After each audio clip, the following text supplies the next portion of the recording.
Mesdames et messieurs, bienvenue dans cette édition du week-end, de ce début de week-end, de ce jeudi 7 janvier 2016. Voici tout de suite les titres qui seront développés dans ce journal. Le président de la République, son Excellence Ismaël Omar Guelleh, a présidé ce matin la cérémonie de lancement du programme national de la solidarité familiale à Demerjouk. Et de l'actualité régionale, notamment la réouverture officielle de l'université de Garissa, où 148 étudiants ont trouvé la mort. Bonjour et bienvenue dans cette nouvelle édition de la rédaction. Le chef de l'État, son Excellence Ismaël Omar Guelleh, a présidé ce matin à Demerjouk la cérémonie officielle du lancement du programme national de la solidarité famille, accueilli à son arrivée sur les lieux par le Premier ministre Abdelkader Kamil Mohamed, la secrétaire d'État à la solidarité nationale Zahra Youssouf Rayad, le préfet de la région d'Arta Abdullah Darouki, ainsi que le président du conseil régional, le président Ismaël Omar Guelleh, s'est notamment fait un bain de foule avant de prendre place à la tribune officielle.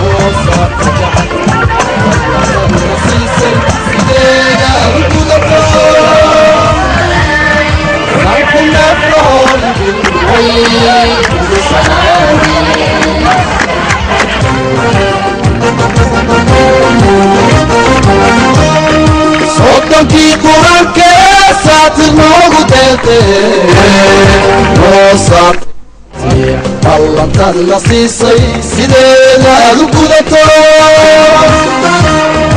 halku neefahooydil way kugu salaameen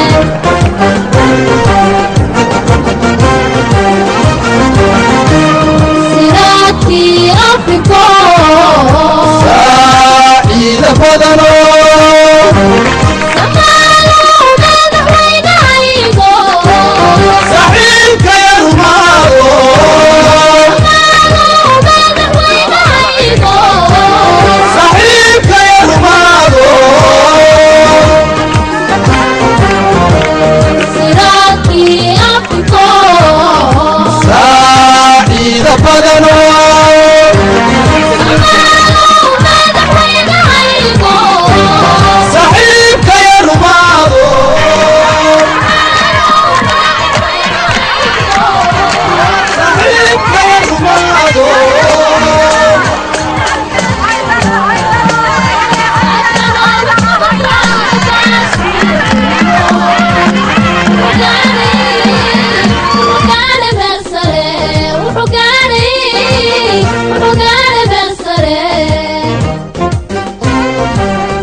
Le président de l'Assemblée nationale, Mohamed Ali Hamad, les membres du gouvernement et des parlementaires, les représentants des corps diplomatiques, mais encore les organisations internationales accréditées à Djibouti, les autorités civiles et militaires, ainsi que les chefs coutumiers de cette localité ont pris part à cette grande cérémonie de lancement du programme national de la solidarité famille. Ce programme novateur de transfert monétaire destiné aux ménages en situation d'extrême pauvreté a pour objectif global d'améliorer les conditions de vie des plus démunis. Cette initiative sera financée par le gouvernement dans le cadre du programme d'investissement national, le PIN. Les personnes qui vont bénéficier de ce programme recevront durant un an un montant de 18 000 francs Djibouti tous les 3 mois, et ce, en vue de combler le camp de l'insécurité alimentaire et de permettre aux ménages de mieux gérer les risques de la vie. Dans une intervention faite lors de cette cérémonie, le préfet de la région d'Arta a rappelé que la solidarité est un facteur essentiel dans la lutte contre la pauvreté. Écoutons-le.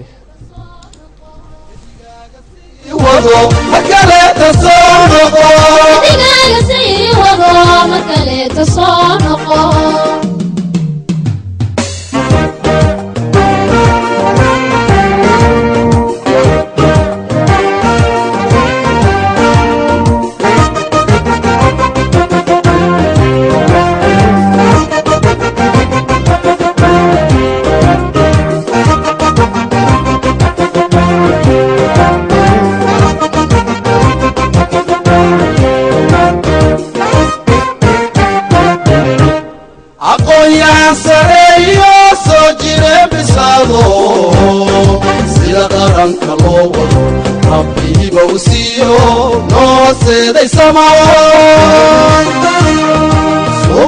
Tout le monde s'accorde à dire la solidarité est une valeur caractéristique étroite liée au vécu quotidien de l'homme djiboutien.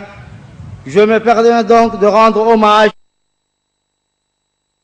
aux politiques qui se sont distingués par leur présence à cette cérémonie, parce qu'elles sont convaincues que la ligne politique du président de la République, son Excellence Ismaïl Omar Guelleh, tout aussi humain et qu'optimiste, ouvrant un horizon porteur de bonnes promesses, le lendemain meilleur.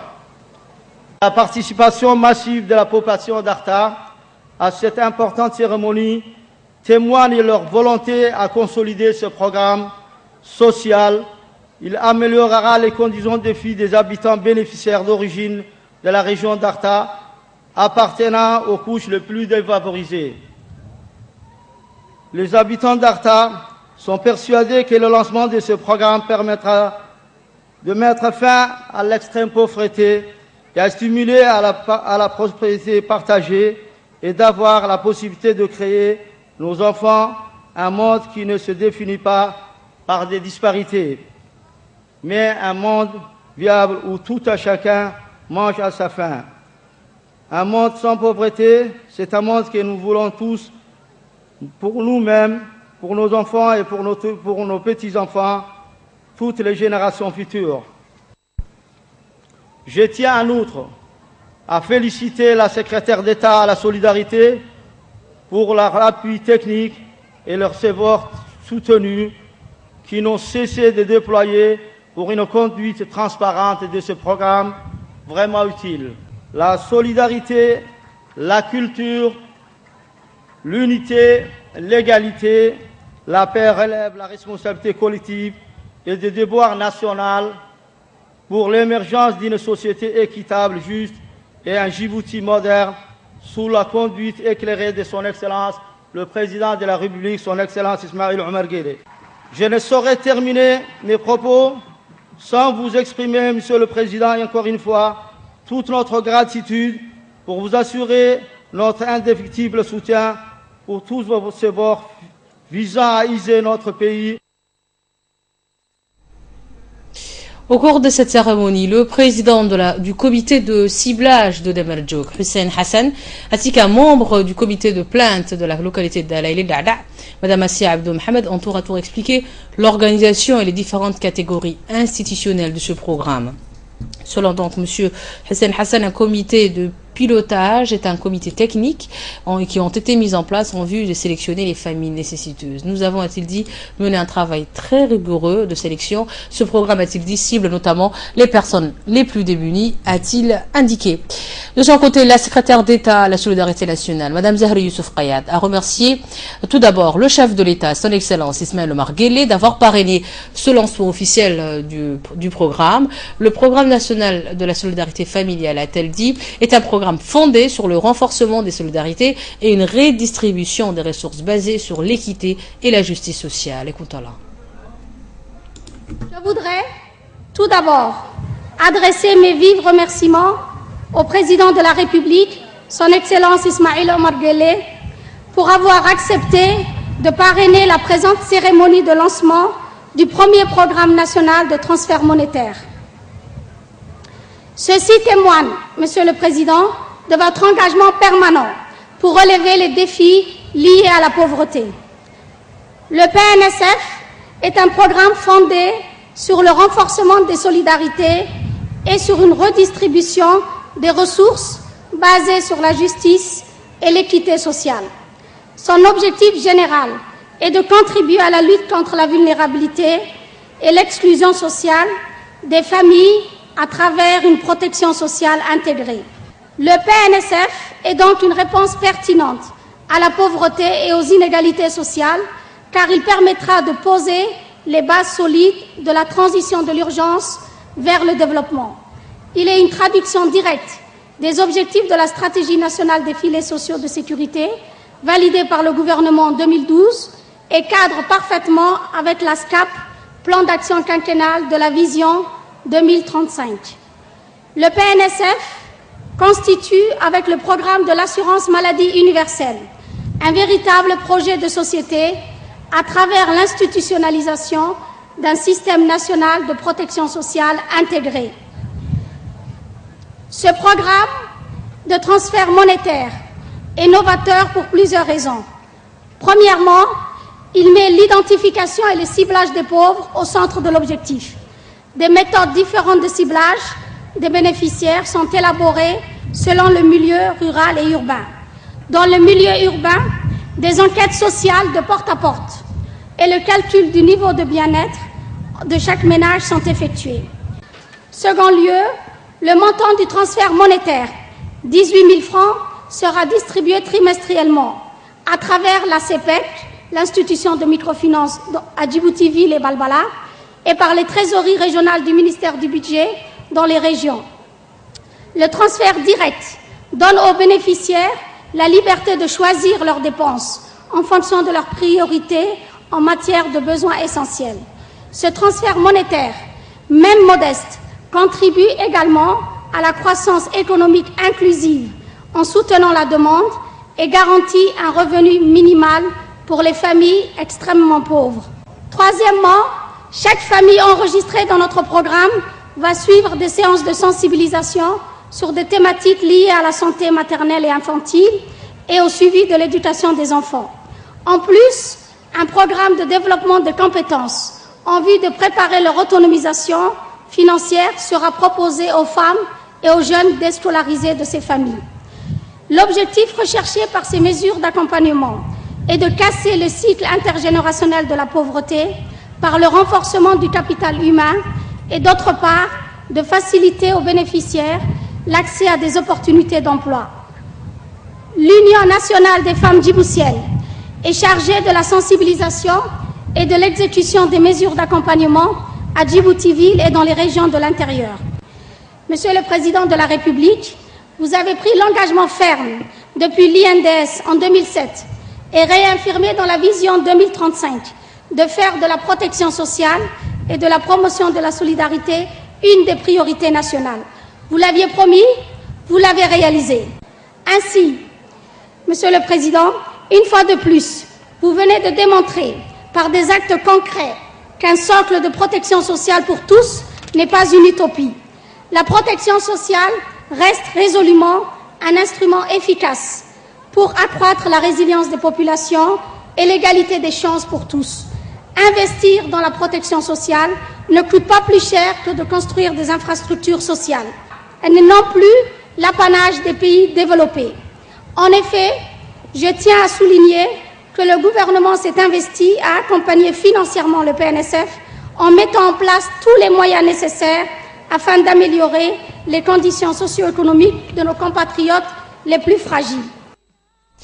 Dans une allocution faite à cette occasion, le chef de l'État, son Excellence Ismaïla Omar Guelleh, a déclaré que ce programme national de la solidarité famille permettra d'accompagner les Djiboutiens les plus fragiles dans leur vie quotidienne.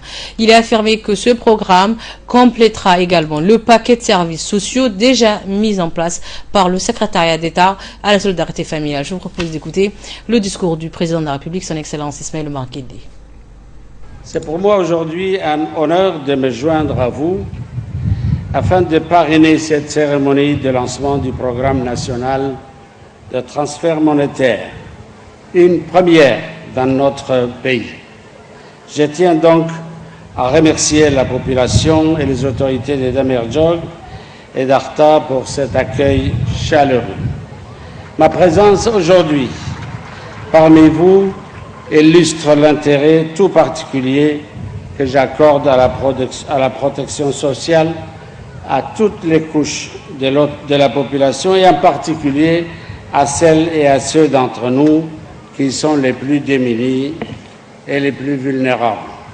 Mesdames et messieurs, aider et accompagner nos concitoyens et notamment les plus démunis à améliorer leurs conditions de vie et de les soutenir activement dans leur ascension sociale reste un devoir humain et une priorité fondamentale pour laquelle mon gouvernement et moi-même sont engagés. Je voudrais exprimer ici la volonté du gouvernement à placer la protection sociale au cœur de la vision 2035 et la stratégie SCAP en vue d'un développement soutenu du capital humain dans le cadre de la lutte contre la pauvreté extrême et les inégalités sociales. En 2012, le gouvernement a élaboré une stratégie nationale de protection sociale axée sur les filets sociaux de sécurité destinés aux couches les plus vulnérables et les plus démunis. L'un des éléments majeurs est la mise en place des programmes de transfert monétaire conditionnés et non conditionnés et la construction d'un système d'identification robuste des populations vulnérables appelé registre social. Ce programme national que nous lançons aujourd'hui s'inscrit donc dans cette vision et ses différentes stratégies. La protection sociale constitue une des priorités du gouvernement en vue de construire une république où toutes les personnes ont un accès universel à des services sociaux promotionnels, préventifs et curatifs de qualité sans forme d'exclusion sociale aucune. Une république nouvelle, orientée vers la lutte contre les injustices sociales et la promotion de l'accessibilité aux services sociaux de base, particulièrement pour les catégories les plus vulnérables et les plus défavorisées. Mesdames et messieurs, mon ambition à travers ce programme est de permettre à tous les Djiboutiens d'accéder à des services complémentaires, en l'occurrence des transferts monétaires, des soins de santé de qualité, l'accès à l'éducation de qualité, le développement des opportunités d'emploi et l'accès à la microfinance. Le programme national de solidarité famille constitue un investissement important pour la croissance économique. Il constitue en effet un moyen essentiel de briser le cycle de transmission intergénérationnelle de la pauvreté et faire reculer la pauvreté dans notre pays. Il symbolise enfin une démarche prioritaire dans la construction d'une république solidaire, prospère et émergente.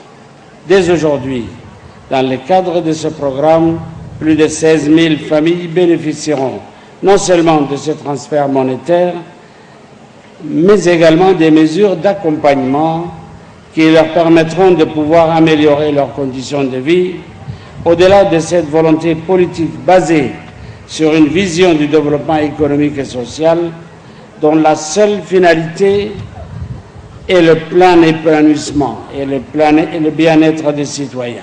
J'ai l'ambition d'inscrire l'action du gouvernement dans le sillage des engagements internationaux souscrits par notre pays. Notre ambition pour l'amélioration continue des conditions de vie de nos concitoyens est grande et notre détermination à mettre en place un système viable de protection sociale demeure inébranlable. Je souhaiterais saisir cette occasion pour appeler la communauté des donateurs et des partenaires au développement à apporter leur concours financier à ce programme de transfert monétaire destiné à lutter durablement contre la pauvreté extrême. Je déclare donc officiellement lancer le programme national de solidarité famille. Je vous remercie. Et en marge de la cérémonie d'ouverture, de lancement, le président Guelleh a écouté les explications d'une représentante du secrétariat d'État à la solidarité nationale sur les fonctionnements, les suivis ainsi que les objectifs de ce programme national de la solidarité famille. Le président Ismaël Omar Guelleh a enfin procédé à la remise des cartes et des livrets du programme national de la solidarité famille à un échantillon des bénéficiaires. Il s'agit de Mme Amina Abdallah Ibtre, Mako Aden, Jam'iga et ainsi que Saïda Sougé qui ont eu ce carnet de ce programme national de la solidarité famille.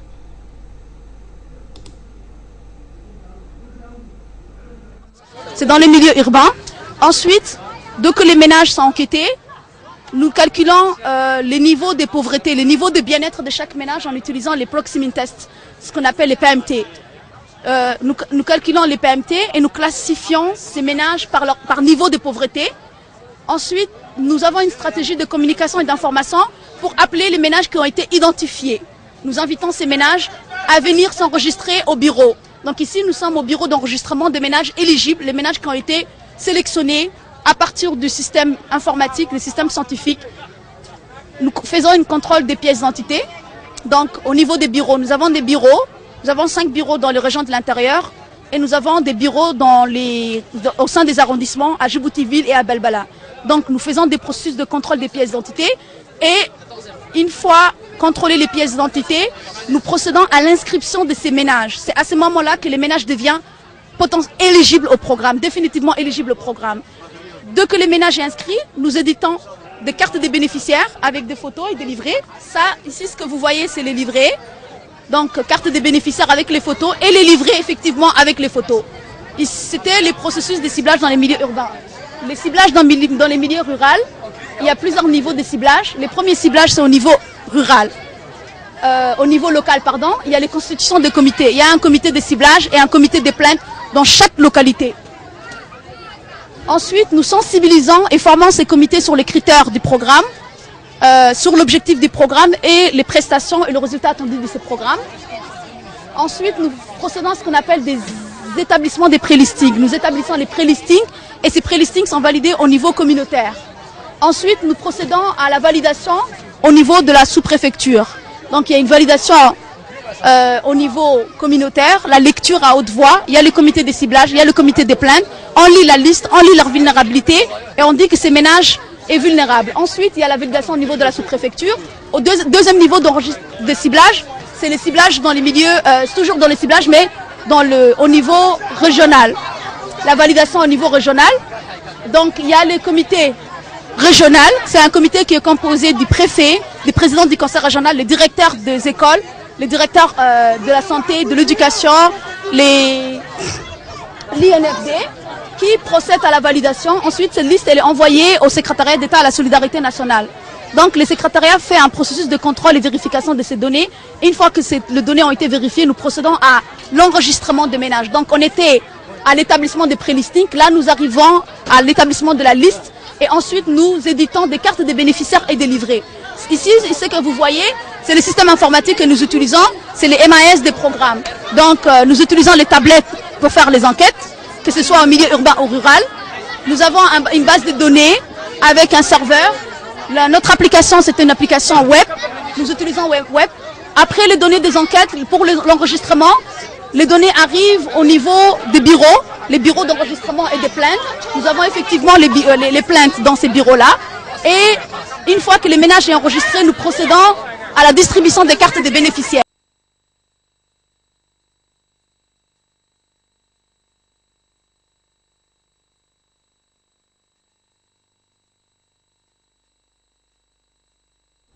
À plusieurs femmes qui étaient présentes pour le lancement officiel de ce programme national de la solidarité famille ce matin à Damerjoug. Autre actualité nationale donc, c'est les préparatifs de la convention de l'Union pour la majorité présidentielle, l'UMP, qui vont en bon train. Donc plusieurs jours donc. L'ancien club hippique qui abritera donc cette troisième fois la convention de l'UMP prévue pour demain soir, vendredi 8, grouille de monde. En effet, les équipes techniques de la RTD, animateurs comme caméramans, techniciens en tout genre, sont à pied d'œuvre pour vous faire vivre en direct cette convention de l'UMP qui est prévue demain soir à l'ancien club hippique, comme vous pouvez voir sur ces images. Le ministre djiboutien de l'énergie et des mines, Ali Yacoub Mohamed, a été reçu mardi à Riyad, en Arabie Saoudite, par le ministre saoudien du pétrole et des ressources minérales, Ali Ben Ibrahim Al-Naimi. Les discussions ont porté sur les moyens de renforcer la coopération bilatérale, ainsi que sur le développement des relations de coopération dans les domaines de l'énergie, des mines et du pétrole. Cette rencontre à laquelle a assisté l'ambassadeur de Djibouti en Arabie Saoudite, Diaedine Saïd Bamakrama, s'inscrit dans le cadre des consultations entre les deux pays en vue d'élargir les horizons de la coopération bilatérale. D'autre part, le ministre djiboutien de l'énergie, Ali Yacoub Mohamed, a tenu une réunion de travail avec Hachem Abdou Yamani, président de la ville de Roi Abdullah, pour l'énergie atomique et renouvelable, en présence de l'ambassadeur de Djibouti à Riyad, Diaedine Saïd Bamakrama, et ses proches collaborateurs. Les discussions ont porté sur la coopération entre les deux pays frères dans le domaine de l'énergie renouvelable. Autre actualité également dans cette édition, c'est des explorations à partir du ciel et par le biais de moyens techniques sophistiqués qui viennent de démarrer à Djibouti afin de découvrir d'éventuelles zones de prospection pétrolière ou gazière. Ces prospections seront menées à la fois sur la terre ferme ou encore dans la mer. Le gouvernement djiboutien a donc confié à une société canadienne dénommée Oyster Oil and Gas Company ces opérations de détection géophysique et par air. Le programme donc consiste à acquérir et analyser des données par sondage magnétotellurique et de gravimétrie sur une superficie s'étendant sur près de 3350 km². Cette superficie a été découpée en 4 zones ou blocs d'études. Les explorations aériennes se feront donc à la fois à l'intérieur du pays qu'au-dessus des zones maritimes de la République de Djibouti. C'est qu'on dénomme exploration offshore. Les premiers résultats de l'enquête seront présentés fin janvier, mais devront être affinés par une étude de traitement et d'inversion des données. Oyster Oil and Gas, qui a signé le contrat d'exploration avec le ministère de l'énergie, s'appuiera sur une autre société britannique cette fois. Il s'agit de la Bridgeport Holding pour exécuter une autre partie de ses recherches.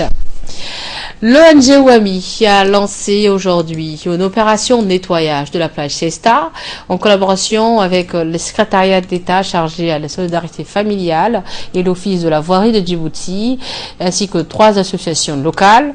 Cette opération s'inscrit dans le cadre du programme d'action bénévole lancé il y a un mois par l'ONG WAMI pour promouvoir la participation des jeunes dans les actions de volontariat.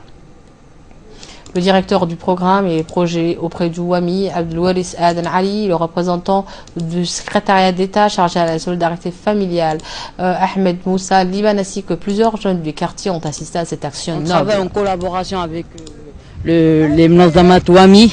Et puis c'est notre deuxième programme qu'on a avec les Mnazamat WAMI. Et puis les premiers programmes, on est parti voir les réfugiés en leur portant de l'aide, en leur donnant de couverture contre le froid. Et puis ça, c'est le deuxième programme qu'on fait. Inch'Allah, il y aura aussi des troisièmes programmes. Partir visiter des hôpitaux afin de leur fournir des choses, besoins, la nutrition. Aussi, comme vous voyez, on a pu rendre la plage propre. C'était en collaboration avec l'Office de la voirie. Alhamdoulilah, j'envoie un message très clair aux jeunes de Djiboutiens de garder une très grande opportunité comme celle-ci de travailler avec les gouvernements main dans la main pour rendre le pays propre. Ça, c'est l'objectif civil, l'objectif gouvernemental ils doivent s'associer pour travailler ensemble, jeunes, vieux, femmes, hommes, tous, Inch'Allah. Les jeunes du quartier de PK12 de Balbala ont lancé à leur tour une campagne de sensibilisation sur la paix. Ils sont rentrés dans chaque foyer de ce grand quartier pour expliquer la notion de la paix sans laquelle aucun développement n'est possible. Ils ont aussi échangé avec toutes les couches sociales pour consolider la paix nationale qui est la base même du succès et des retombées positives de tous les grands projets en cours dont les jeunes seront les premiers bénéficiaires. Cette campagne est très profitable, surtout aux jeunes qui sont l'avenir de notre cher pays. nabaddu maxay manaafacaad leedahay nabaddu waa waxyaalo badan bay manaafacaad leedahay dadka walaalaha isku soo jiido maad aragtay maxay wadankooda xaramo fiican iska hela dadku is wada dhex socdaan haddii nabadda jinisada wadannada jaarkiina kuma dadku kala baab aan la mayada kala qadan la dhalinyaradu isku yimaadeen horta maad aragtay maxay waa jacaylaha isku yimaadeen ma taa aad bay fiican tahay السلام عليكم ماما مقعة وعطى ويا سوماليات dadka dibta kamid ah beecmeesha ka shaqeysa marka war nabad sawir kale qaali weeyaan ilaahay baan nasiini karaa cod karo qad annaga nabadna waan jecelnahay bal ka waran nabadda hadii la weylaa maxaa dhici lahaa dhibaato dhici lahayd waxa dhici lahaa nin walba uu garanayaa dadoo maanta wadanka joogiba uu garanayaa marka waxaan leenahay maxaa oran leeyahay macnaha ummadda nabadda xasaasiya wajita oran leeyahay maxaa codsi siin leeyahay ummadda anu waxaan oran lahaa nabadi qaali weeyaan nabad wax loo dhigaana ma jiro ilaahay nabadda uu ina siiyay inaan ku ciyaarnana maaha nabadi waa qaali ilaahay baa ina siiyey lagumana ciyaari karo wadankeena nin waliba annaga arkayna jaarasha wixii ka dhacaya ilaahay baan ugu mahadinaaya wadantahay waa nabaddu dadka dhan anagu saam lagu wacdinayna nabaddu sheegno nabaddu cid waliba way garanaysaa hadee waa caani macantahay waxaan dadkaan leeyahay jeekana inay nabadda ay si fiican ninka hooyadii furun iibso ninka ay dadbad baa wax kuma iibinay wadana jeerkina halkan dhibaato ka dhacaysa. Il est temps de retrouver l'appel de la prière à l'Asr. Je vous retrouve juste après. إن الصلاة كانت على المؤمنين كتابا موقوتا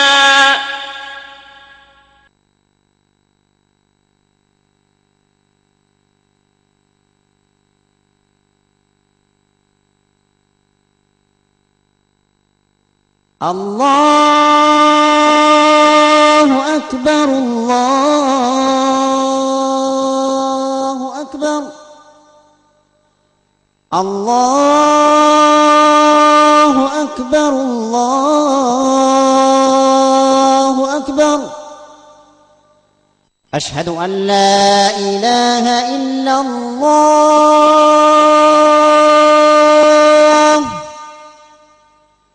أشهد أن لا إله إلا الله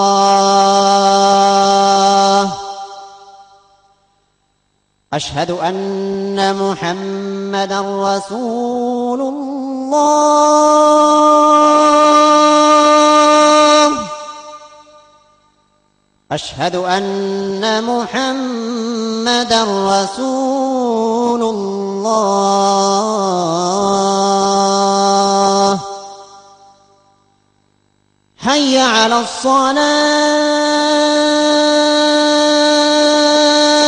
الصلاة حي على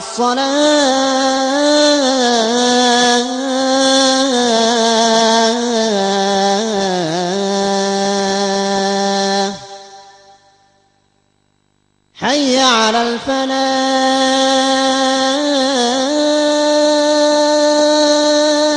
الفلاح حي على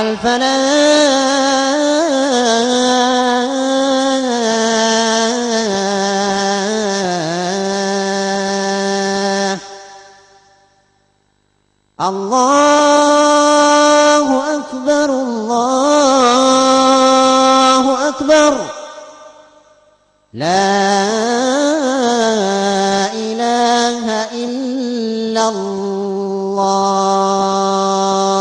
الله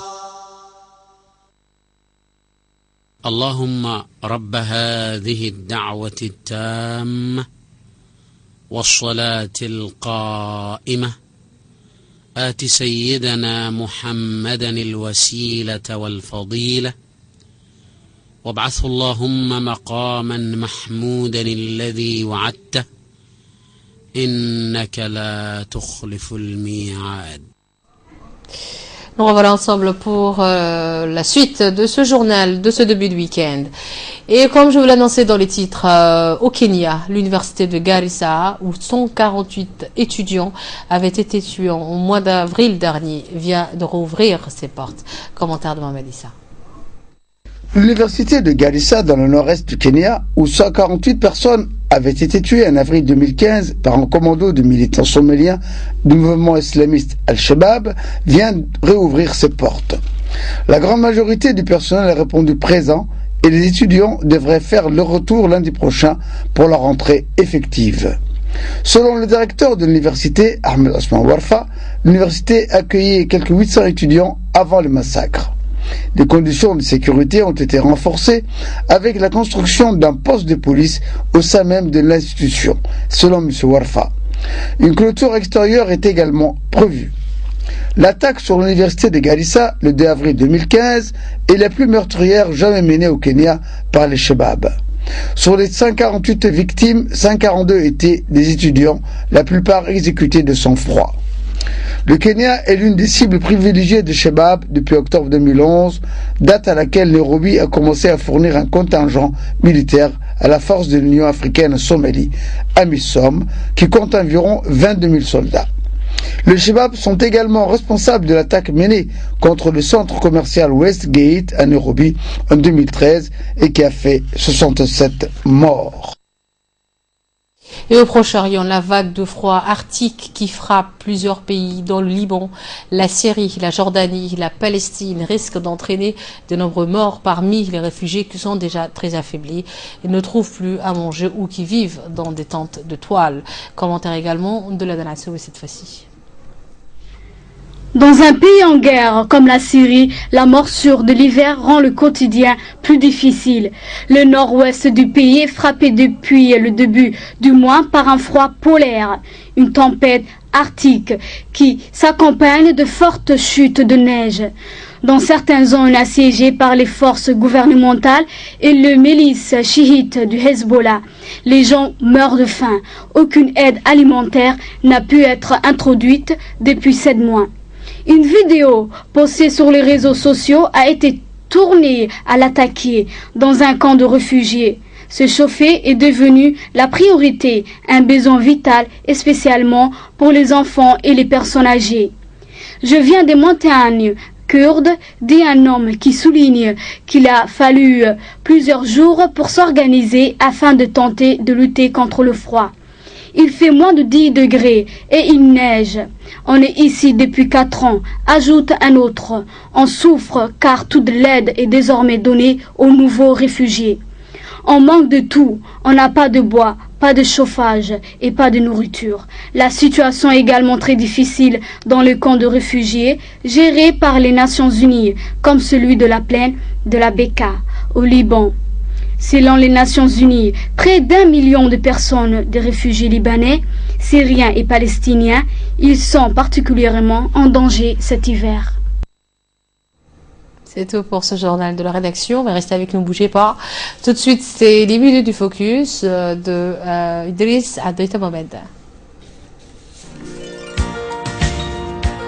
L'ONEAD informe ses abonnés que les factures de consommation d'eau du mois de novembre et de décembre sont disponibles dans les agences commerciales du boulevard de la République de Balbala et dans les régions. Les abonnés sont tenus de régler leurs factures dans un délai de 30 jours. Au-delà du 31 janvier 2016, une campagne de coupure systématique sera mise en place. Enregistrez votre numéro de portable au guichet pour recevoir votre facture par SMS.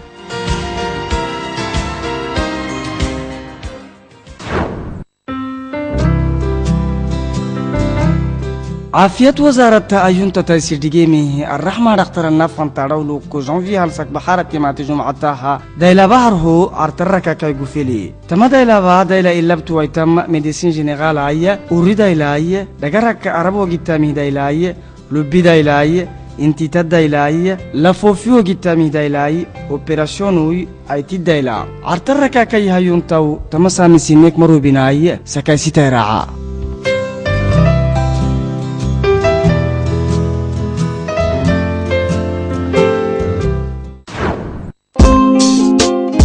La Direction générale de la population et de la famille vous informe que conformément au décret présidentiel numéro 345/2015 du 27 décembre 2015 limitant au 31/12/2015, la procédure d'échange de la carte d'identité nationale est reportée pour le jeudi 30 juin 2016. Par conséquent, la validité des anciennes cartes nationales d'identité prendra fin le 30 juin 2016.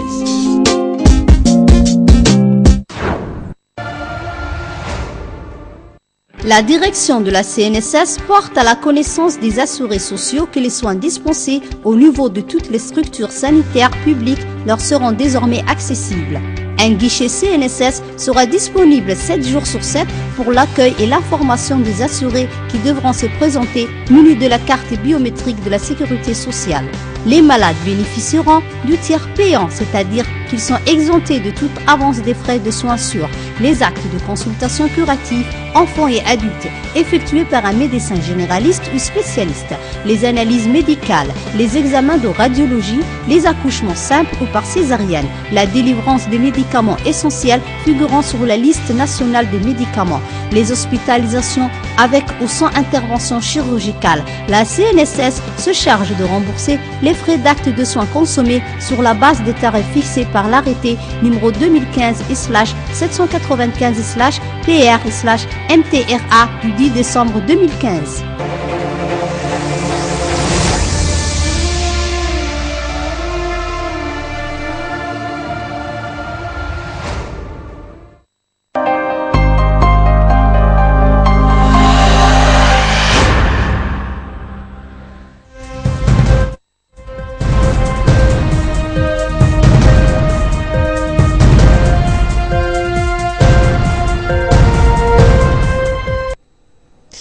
Nous revoilà ensemble, Idriss Adoy Tamarjan sur le plateau. Bonjour Idriss, bienvenue sur ce plateau.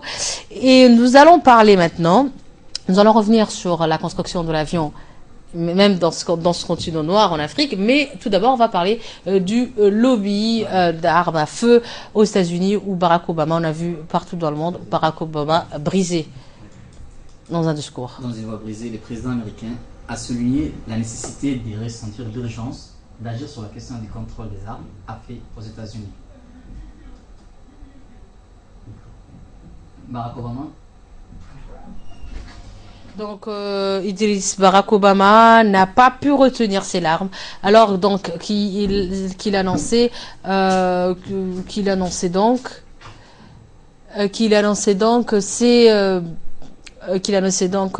comment vous dire, ce problème d'une série de mesures sur le renforcement de l'arme. Il n'a pas pu retenir ses armes alors qu'il a lancé une série de mesures sur le contrôle des armes à feu. Le président américain est à Paris particulièrement ému au moment d'évoquer les fusillades meurtrières, devenues presque quotidiennes dans son pays. Nous devons ressentir, je cite, l'urgence absolue maintenant, car les gens meurent et les excuses constantes pour l'inaction ne marchent plus, ne suffisent plus. Alors c'est Barack Obama, en citant Martin Luther King bien sûr, lors d'un discours à la Maison Blanche. Évoquant vers la fin de son discours, les enfants abattus par un déséquilibré à l'école de Sandy Hook en décembre 2012. Le président a essuyé quelques larmes. À chaque fois que je pense à ces enfants, ça me met en colère, a-t-il dit. Une séquence forte qui ne manquera guère de faire le tour du monde, alors que le président américain est souvent pointé du doigt pour son impuissance sur la question des armes à feu. Une série de décrets sur les armes à feu sont été déjà adoptés. Donc pour faire taire les critiques, le président américain est donc décidé à passer à l'action, donc Idriss. À l'action, oui. Barack Obama qui a annoncé lors de cette conférence une série de mesures visant à réformer le contrôle des armes, a également estimé que les lobbies des armes ne peuvent pas prendre l'Amérique en otage. L'initiative de ce président, à la portée pourtant limitée, suscite en Amérique une véritable tempête politique. Et nous allons parler tout à l'heure à 11h, tu m'avais parlé d'une voiture 4x4 construite entièrement par le continent africain, notamment par le Ghana.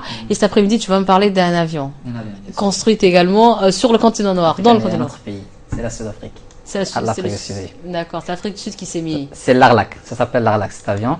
Il est sud-africain et il plane dans les airs de la nation, arc-en-ciel, depuis le 13 août 2014. Arlac, ou avion léger de reconnaissance de haute performance, est le premier avion 100% africain. Son design, bombé, lui donne des allures d'un gros insecte. Il peut par ailleurs abriter un pilote et un passager. L'avion a été conçu pour des opérations militaires comme la surveillance aérienne.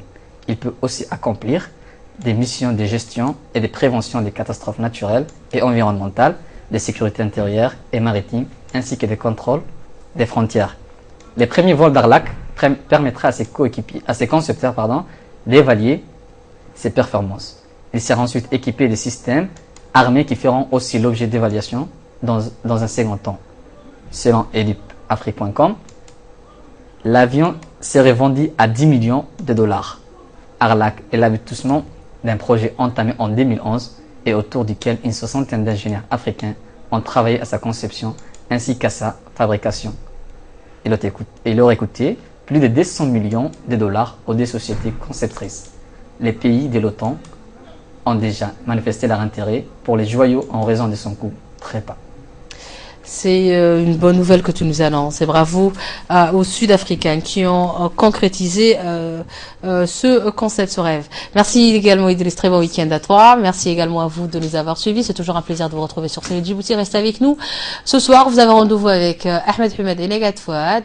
Et c'est toujours un plaisir de vous retrouver sur Télé Djibouti. Bye bye. À très vite. Bye bye.